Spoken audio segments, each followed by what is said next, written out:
What is going on, everybody? Welcome back to the channel. After Sound here, bringing you some GLS content today. Yeah, it looks like we're gonna split this out maybe and cover GLS separately. I don't know. We'll see how it goes. I'm feeling it right now, but maybe if we just end up in the future bunching them together with Splinterlands, it'll make sense in the beginning, but I feel like GLS is going to be its own thing as we move forward. So welcome to the channel. If you're coming in for the GLS stuff only and you don't care about Splinterlands, we do stream here every Tuesday, Thursday, and Sunday morning. So come by and say hello.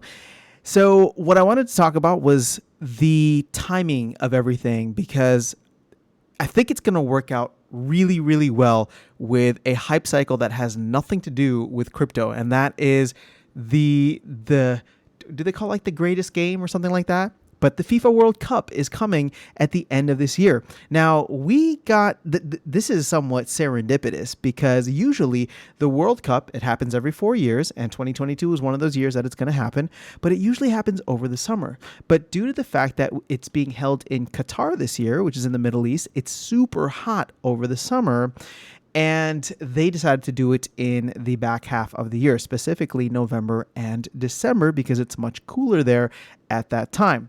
So with everything that's going around, I'm sure with Splinterlands having worked on this since like the early parts of this year, they probably figured that this would be great to have the game up and ready by the time the World Cup kind of rolls around at the end of the year.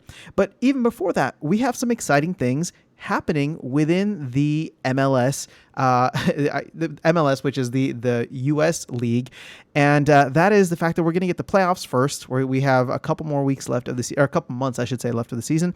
Then we got a couple of weeks of the playoffs, and then that goes right into the World Cup. So let's roll this all back for a second. We got a major public announcement, all of this press with a lot of major outlets, right, reporting on this. Yahoo Finance, I think Bloomberg was there as well. So this is a big deal in the finance and potentially crypto world. And you have a lot of people that are looking at this as both something big for sports as well as something big for crypto.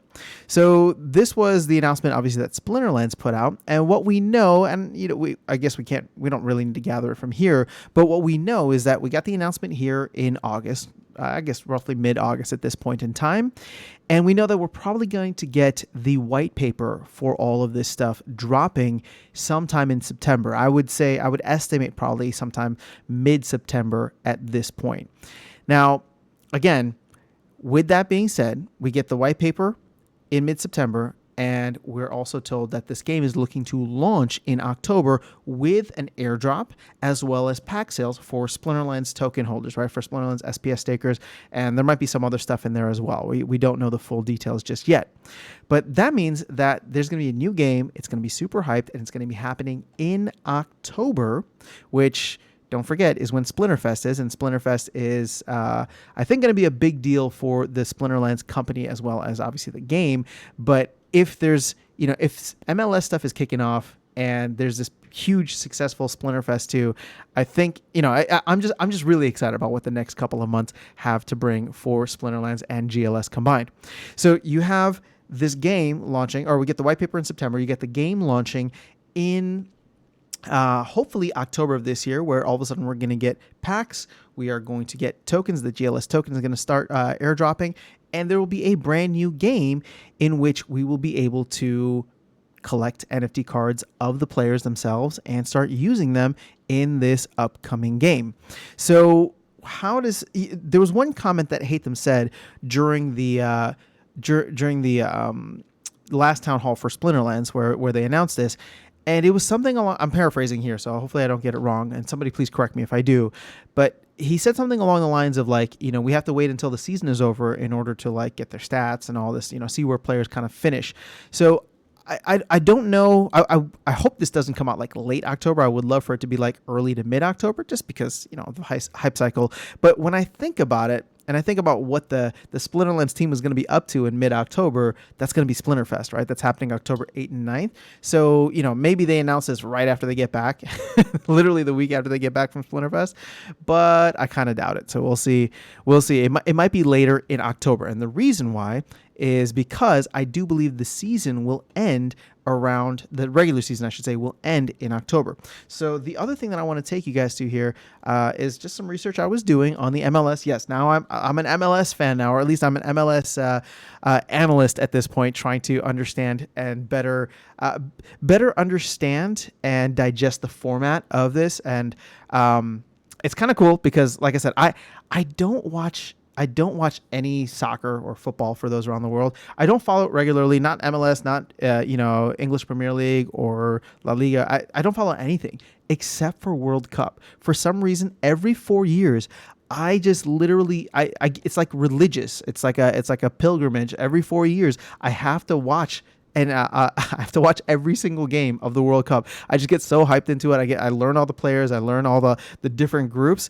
And it's just fun for me to get into, right? And it's like this worldwide thing, worldwide phenomenon. So I do enjoy it for that aspect. And now even more so, I'm looking forward to it because of the fact that, well, there might be some major crossover here with this new project that Splinterlands has put out, or the Splinterlands team, I should say, has put out.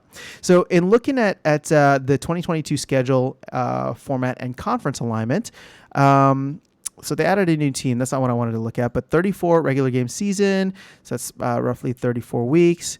Here is where I was looking at. Oh, actually, it's actually up here. So the regular season finale is going to be on Sunday, October 9th, which is actually the same day as day 2 of Splinterfest.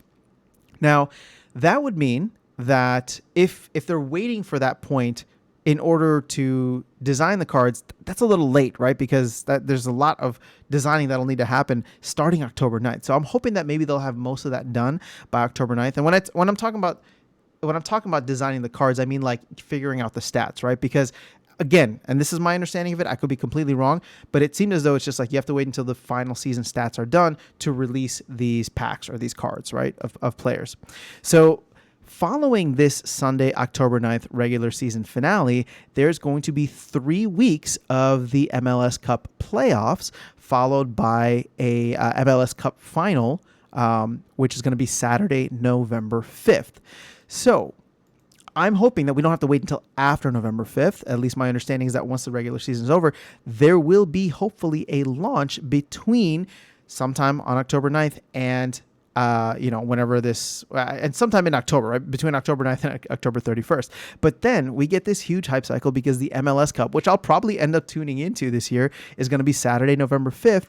And then 2 weeks later, literally just 2 weeks later on November 21st, there is going to be the beginning of the FIFA World Cup in Qatar.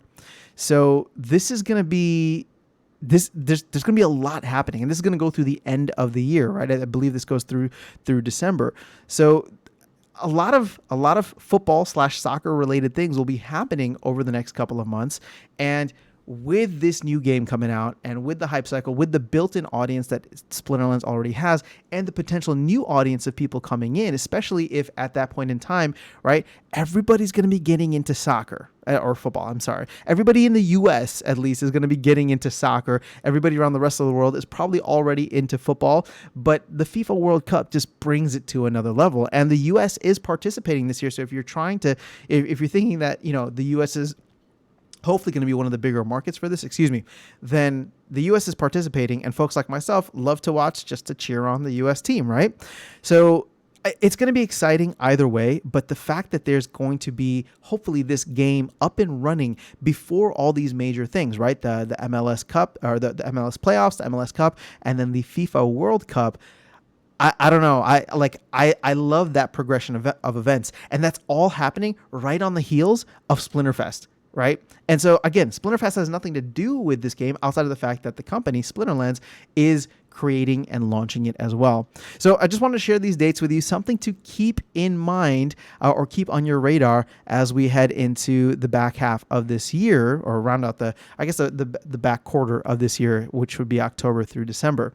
So lots to be excited about. Again, I'm super hyped on this game. I have no idea how it's going to work or what it's going to be, but I do have a lot of faith in the Splinterlands team to deliver a solid game experience. And then with what we've seen from the Splinterlands with what we've seen from the Splinterlands development and game economy, it's very robust. And I have no doubt that they're going to take that, because that's one of their strengths, and build a solid game, and then build the same kind of like robust economy around it that has rentals and delegations and uses all of the aspects and benefits of Hive that we've come to know and love through Splinterlands. So that's why I'm getting hyped about this. You know, an additional hype about this over the next couple of months. I think it's going to be a great time to be in play to earn, and specifically in Splinterlands related games play to earn, because I think there's going to be a lot of fun stuff happening there. So that's all I have for you guys. Let me know your thoughts in the comments below, but otherwise I will catch you all in the next video, and I will see you around the game. Take care.